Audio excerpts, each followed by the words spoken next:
where the Bills will have some advantages in this game. And Dan, it is the run game. You want me to talk now? But I'm looking at this game going, hey, take advantage. Whoever turns the ball, who's? I was just thinking that. Who's? How are you guys feeling nerves-wise? Very anxious. I am also. How are you feeling? I was to say. Yep. We're like 24 hours away from starting, me cutting it open, going, the Bills are So going to the Super bleeping Bowl. Super Bowl, Yeah. or it's deja vu all over again. I need a cigarette. All right.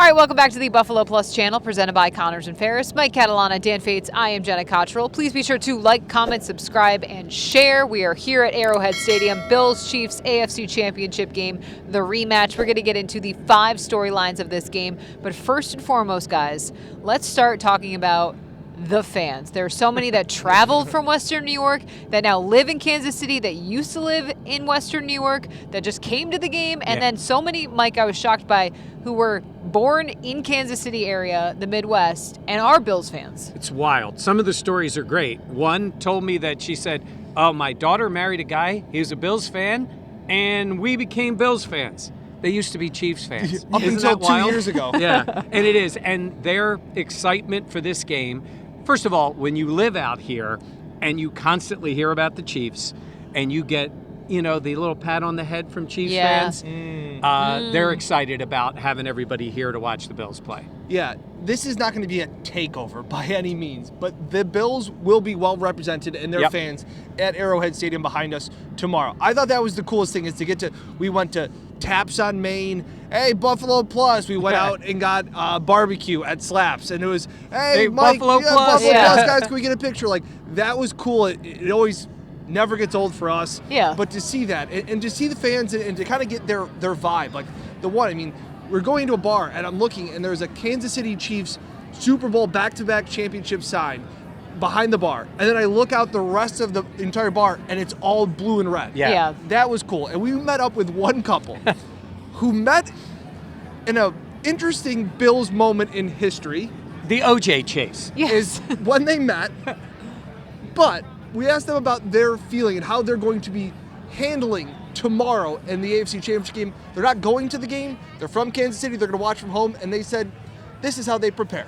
We have rituals and dances and prayer candles, the whole thing. Yeah. So we're pretty crazy about it, but we're gonna have a good time. Well, that sounds pretty rational. Do you think it works? Oh, definitely works. That's right. It absolutely That's works. Just halftime, light whichever player candle I need to step up, or coach candle, we've got them all.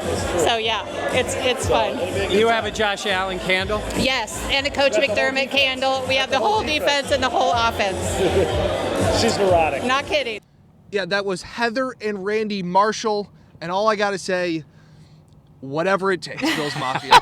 Whatever it takes. Heather says she has a candle for every Bills player, which is pretty impressive. And Yeah. she actually showed us a picture, and I was like, yeah, She's got 'em. she's not lying. Yeah, so don't worry. When anything's going bad, she's Heather, got a candle for you. There's a lot of people relying on you. All right, let's talk more about this game. Another storyline that comes to mind, Mike, is the pressure on the Bills and this team, and specifically Sean McDermott, a guy who has not been able to take down his mentor, Andy Reid, in the playoffs so far in his career. I remember us being at the Super Bowl when the Chiefs made it in 2020. Yep. And we were there and talked to Sean, and he was so excited for Andy. Yeah. Because he loves the man. The man helped him when he got started in the NFL and all those things. And I think he still does love and respect Andy Reid. Oh. But I think he is tired of losing to Andy Reid. He has beaten him. We know that. He's beaten him. He just hasn't beaten him in the biggest moments. And Sean had the worst, I would say, the worst time in his career, 13 seconds in the building behind us. You guys talk about it. We've talked about it. He knows everybody talks about it.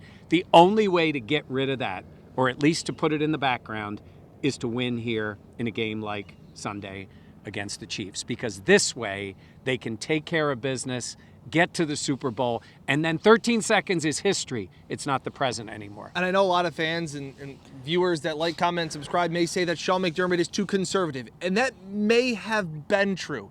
I don't feel like that's the case anymore. Sean talked about that 2020 AFC Championship game when he punted too much and didn't go for it enough on fourth down. He said that was one of those pivotal games that changed the way that he viewed and the way that he had to analyze what to do. I think he learned from 13 seconds. He's always talked about those scars on your face that like you constantly see them in the mirror and you learn from it. I think Sean will be selectively aggressive in this matchup. This isn't as much of a Ravens offense, no knock against Patrick Mahomes and things like that, but this Ravens high-powered offense, they had to go match for match. They had to go early on and pick up some fourth downs. I think that they will go for some fourth downs. I think there will also be some times when Sean McDermott takes points and maybe kicks a field goal and maybe punts for some field position because he feels his defense can hang with this middle-of-the-road Chiefs offense. They don't score 30. In their grand scheme of their dynasty, this is not the high-powered offense we're used to. And I think because the experience that Sean McDermott has had, and this entire Bills team has had, and just what that does for them in terms of you kind of know what to expect in a good way of like, hey, we can hang with this team. We know what it feels like to be here. We know what it feels like to be here in the playoffs. Like, I think that does matter. And I think of a really important quote that I've heard of just like, your pain is shaping you. And I think Sean McDermott has gone through a lot of pain, specifically at the hands of the Chiefs. And I think that he has adapted and grown from that. And so I expect to see that. And I think we've talked so much about the season and just the entire roster, specifically Josh Allen had a conversation with Von Miller, a guy, future Hall of Famer, has won multiple Super Bowls. And Von Miller says he takes a lot of solace in the fact that it has already been written. All you can do is prepare, and then when the game happens, the game happens. And I think that this entire team has adapted to that mindset of like, we need to prepare and take that seriously, but also we can't let the weight of the emotions of all the past be on our shoulders when we head into this. Yeah, I think that's absolutely true. And I think because they'll say a lot of times in a different form, you control what you can control. Yeah. You control your preparation, you control your effort, you control your emotions. You use your emotion to go out there and play. And what you were just saying is, I think the fact that they have played well against the Chiefs nearly every and time. And they played well here. And they've won here. Yeah, and they have, I say, like, while 13 seconds sticks with everybody, you know, we have seen them come off the field celebrating in Kansas City. And the Chiefs don't lose here. Josh has beaten Mahomes here, what, 3 times? 3 times. Yeah. And he has only lost, it's less than 10 games in this place? Yeah. He's only, you know, so Josh That's has beaten him Patrick 3 times. Mahomes, yeah. Yeah, that tells you what Mahomes has done. But that feeling of, to what you're saying, you've mentioned the quiet confidence, it also is against the Chiefs because while they have lost these games, they have all been, comes down to a few plays, and they know it. They can get themselves in that spot again. Yeah. I feel like during some of these other runs that they had, maybe when Josh was younger, was a little bit more wild, not the mature Josh Allen that we have seen this year. You kind of talk about they're young and dumb and full of vinegar, like that they just were kind of going out there. There has been, Jenna, you've said quiet confidence. There, to me, being around the team and seeing it, not in the building, but around it, the fact of a calmness, of to what you said about Josh and, you know, Von Miller's conversation. He's said it a few times. They've also talked about they're not afraid to lose. Like there's this acceptance of like, hey, we deserve to be here. Right. This wasn't a fluke. Yes, We're not ahead of schedule. Like we've got Josh Allen, we've got the coaching staff, we've got the guys that we need, and just go out there and do it. And to me, I thought that was great. I think that's very freeing, and I think that's what this team needs going into a matchup like this because there is a lot of scar tissue there, but you have a chance tomorrow on Sunday to change that and change the narrative going forward. All right, another storyline to talk about. A guy that the Bills will have to know where he's at all times. Taylor Swift's boyfriend. Yeah. He's going to get open in the game. He does. Yeah. He is elite at that. You've seen it, and it's not just against the Bills and fans and even media. We talk about it. We ask everybody about it. How do you not let him get open? What do you do against him? They have a superpower. They know what each other is doing all the time. Mahomes and Kelce.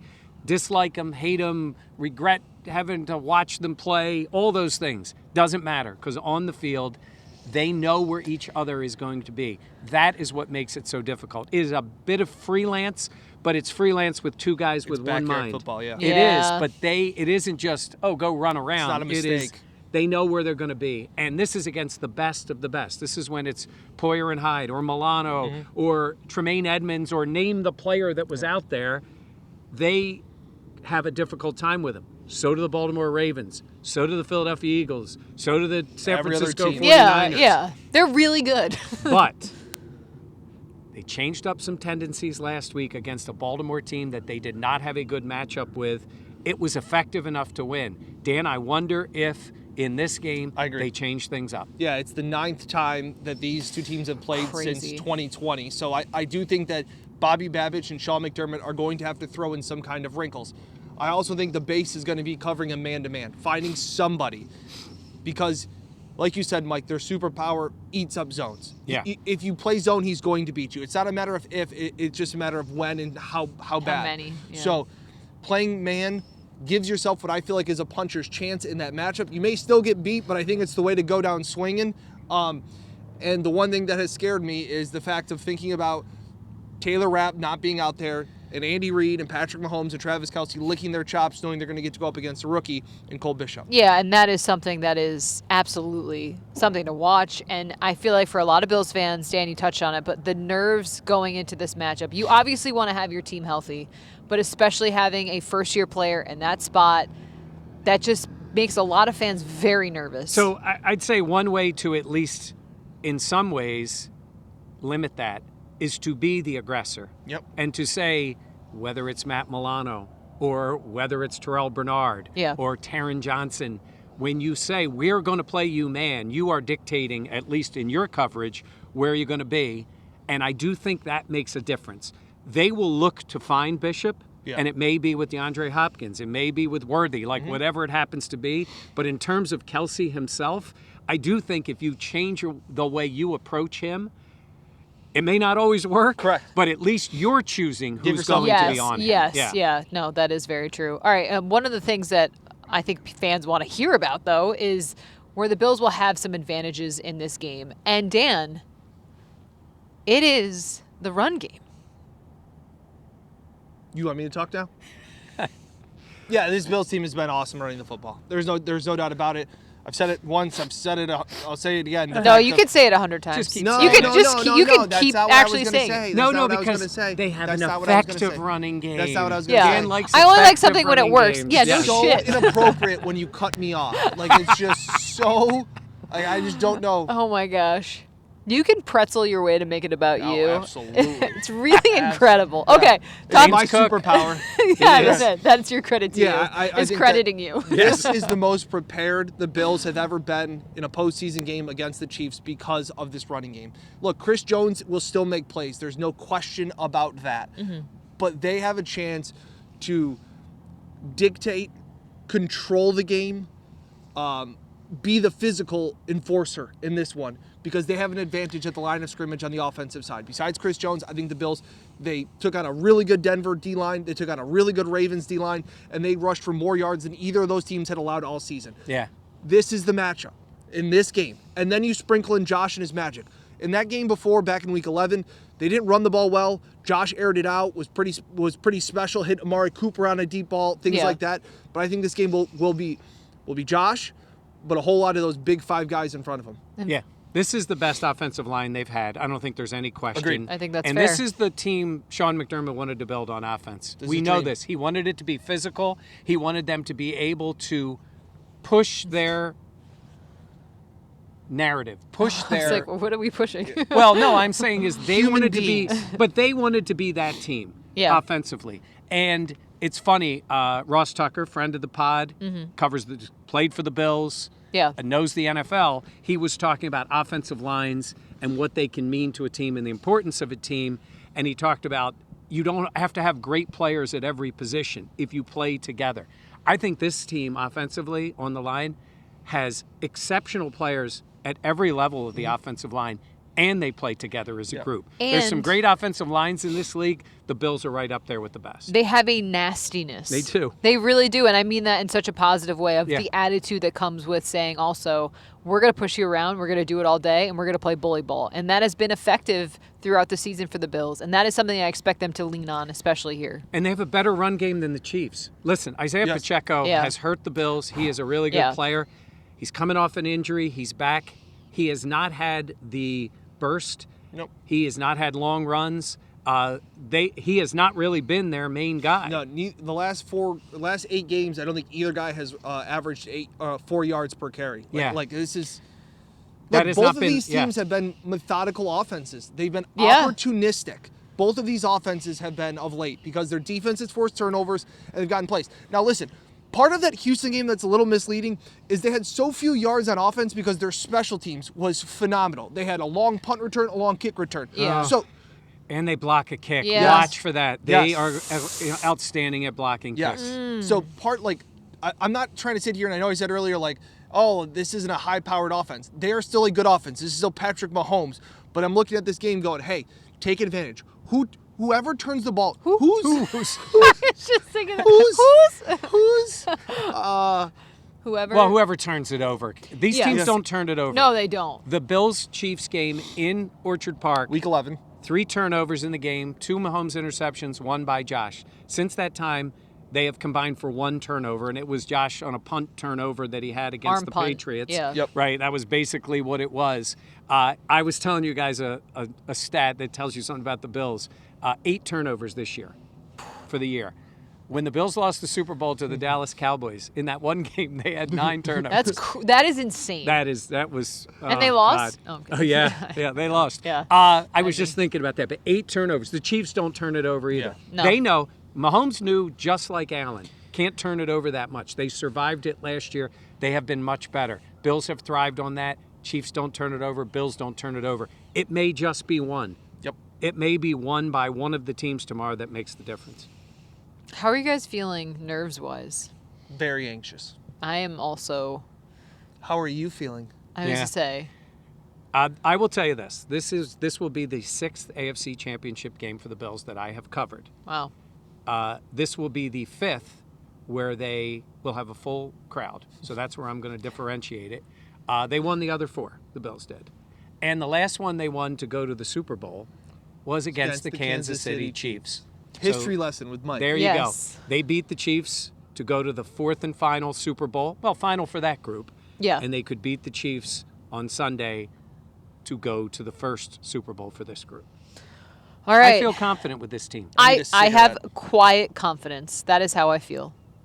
Don't love Taylor Rapp being out, but that is what it is. And I think the Bills have the experience of being here, playing well here, and they have the experience to know that they have learned throughout their past heartbreaks. We're like 24 hours away from starting me cutting it open going, the Bills are So going to the Super bleeping Bowl. Super Bowl, Yeah. or it's deja vu all over again. I need a cigarette. All right. We'll have plenty of post-game coverage on the Buffalo Plus YouTube channel. As always, be sure to like, comment, subscribe, and share. Share with the world. All right. For Mike Catalana and Dan Fates, I am Jenna Cottrell. We will catch you next time here on the Buffalo Plus channel presented by Connors and Ferris. Everyone in the comments, let us know how you're feeling, and we will be back later. I just wanted to say very quickly, we've all picked the Bills, in case you Yes. missed it. Yep. We've all picked the Bills to win, and we're going to be right. Wiggle, wiggle, wiggle. All right, guys. See you on the other side.